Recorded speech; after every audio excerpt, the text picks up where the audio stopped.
이제 목사님하고 이제 성경 공부를 1년간 하면서 이제 제가 느끼는 몇 가지 이제 뭐 기억나는 것이 있습니다. 이제 제 삶에 좀 적용하고 있기도 하고요. 뭐냐면 이제 몇 가지는 미리 이제 결론 짓지 말라는 거예요. 우리는 이제 미래를 알 수 없는데 대략 자기 경험으로 이 정도 일이 터지면 이렇게 결론 날 거라고 하지만 꼭 그렇게 되는 건 아니기 때문에 하루를 열심히 살아라. 그리고 또 어떤 일이 터지면 해결하려고 하지 말고 해석을 하라는 거지. 생각해보면 이제 부부관계 이제 생활에서 이제 아내가 힘든 거 얘기하면 남자들은 보통 바로 일을 해결해주고 칭찬받으려고 하는데 사실은 그게 이제 같이 기도하면서 하나님께서 무엇을 원하시는지 묻는 그런 습관을 가져야 된다는 걸 굉장히 많이 알게 됐죠. 그래서 저는 이제 개인적으로 결혼하기 전에 이런 걸 좀 많이 알고 하나님의 주인된 삶을 사는 그런 가정이면 얼마나 좋을까. 또 이제 목사님이 늘 이제 미래를 미리 결론 짓지 말라는 이유는 이제 오늘을 살아야 된다는 얘기를 하잖아요. 이제 과거는 바꿀 수 없다고 생각하고 오늘을 살아내야 되고 오늘 제대로 살고 제대로 분별해서 올바른 결정을 오늘 내리면 이제 미래는 변화되는 거죠. 좋게. 근데 놀라운 과거도 변한다는 거예요.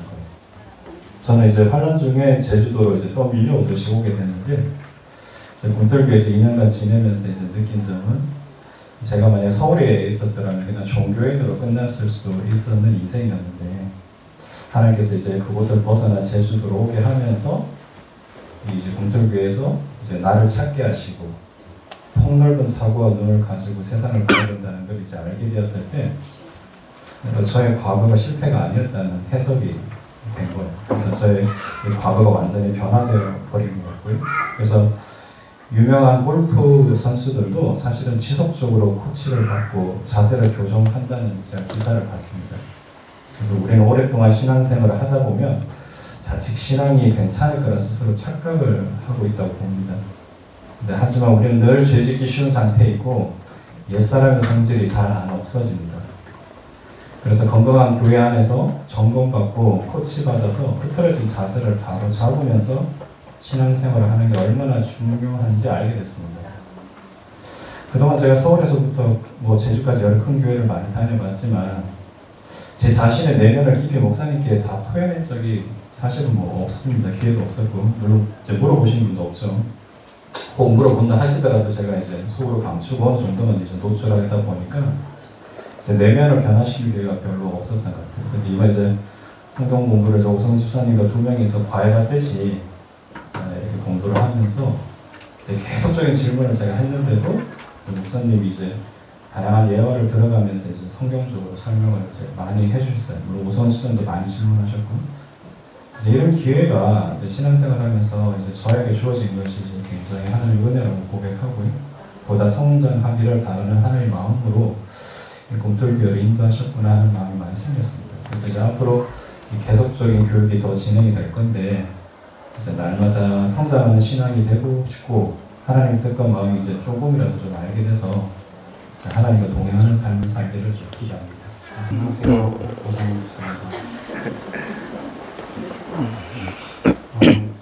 성경 공부를 2023년 4월에 시작했어요. 그래서 거의 1년 정도 그래서 끝났는데요.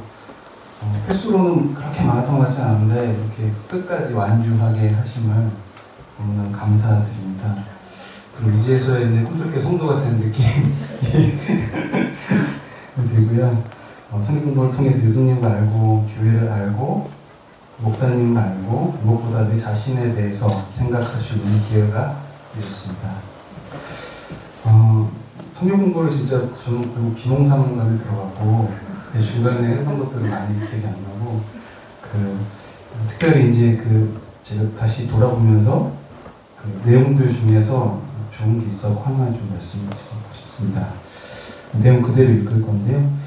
지혜가 없어서 불안하고 능력이 없어서 두렵다. 그리고 시간적으로 제한되어 죽어가는 인생이다.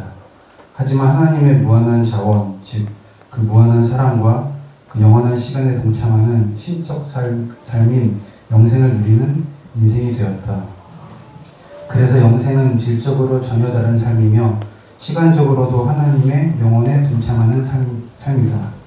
그래서 우리가 하나님의 아들이 된다는 것은 우리의 피조물성, 곧 우리의 제한성, 그 제한성으로 인한 인간의 모든 고난에서 해방되어 풍성한 삶을 누릴 수 있다는 것임을 말한다. 즉 하나님의 풍성한 삶에 동참하는 것이다. 생각해보면 저는 그 시간이 없어서 늘 좀 괴로웠습니다. 불안하고 두렵고 아이들이 있고 또 사업도 해야 되고 또 직장 생활 같은 것도 또 했거든요. 그래서 그 제한성을 그 제한된 시간들을 너무 그 시간의 압박들이 되게 굉장히 심했거든요. 많은 것들 해야 되는데. 근데 이제 이 말씀 들었을 때 그 제한성 어느 정도 극복하는 계기가 됐던 것 같아요. 그리고 지금도 여전히 뭐 바쁘고 그렇지만은 전처럼 막 두렵거나 막 그렇게 이제 불안하거나 그런 것들 많이 줄어들었어요. 예. 그래서 저는 그 계기가 바로 교회 공동체인 것 같습니다. 그래서 이 성경 공부를 통해서 그런 분들이 많이 됐고요. 저도 이제 어제 말씀 중에서 이제 학원 바꿀 수 있다는 말이 되게 놀라웠거든요. 근데 이미 무슨 시사님이 하셔갖고 그런 말을 못 드리고 그냥 제가 느끼는 거는 제가 계속 이제 사업 제기 와서 이제 한 7년 넘었는데 계속 사업하면서 이제 실패를 많이 개인적으로는 실패하고 느껴지는 일들, 그러니까 수익들을 충분히 얻지 못한 그런 것들 많이 겪으면서 저는 되게 막 후회를 많이 했던 것 같아요. 제기온 것도 후회하고 그런 것들을 자꾸 후회하고 이제 또 앞으로 어떻게 되면 불안해하고 이제 그런 것들. 제일 힘들게 하는 거는 내 결정들이 되게 잘못된 선택을 했다는 것들 때문에 굉장히 괴로웠거든요. 근데 이제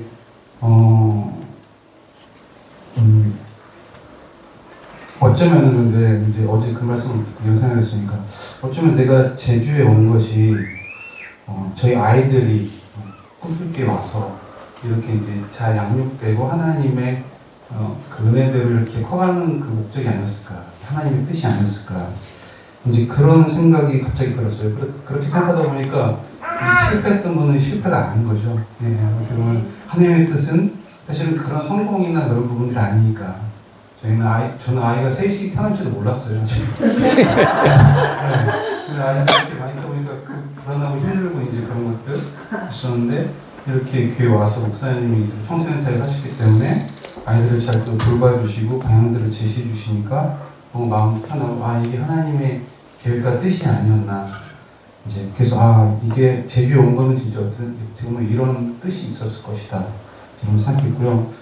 최근에 이제 저도 새벽 기도를 하면서 성도님들 위해서 기도를 하는데 박동성 이사님 위해서 기도를 하거든요. 어머니께서 암도 걸리셨기 때문에 기도를 하면은 그분도 이제 저랑 비슷하게 사업도 하시고 되게 이제 힘든 그런 생각을 특히 사업적으로 오신데 어느 순간 이제 그 어머니께서 교회에 나오셨잖아요. 그거 보면서 하나님의 뜻이 사실 거기 있지 않았을까라는 그런 생각도 들었어요. 이 하나님이 올해는 사실 생각지 못하고 하지만은 하나님의 뜻은 거기에 있었지 않았을까. 그래서 결국 이제 말씀하신 것처럼 우리가 결론에 쓰지 않아야 되는데 결론이라는 것은 우리의 생각이잖아요. 이번의 생각인데 하나님은 결과를 만드시는 것 같아요. 결과. 그래서 우리가 이렇게 결론 쓰지 않고 해나갈 때 하나님의 뜻으로 결과를 이렇게 만들어 주셔서 우리 감격할 수 있는 그런 은혜를 주시는 것 같습니다.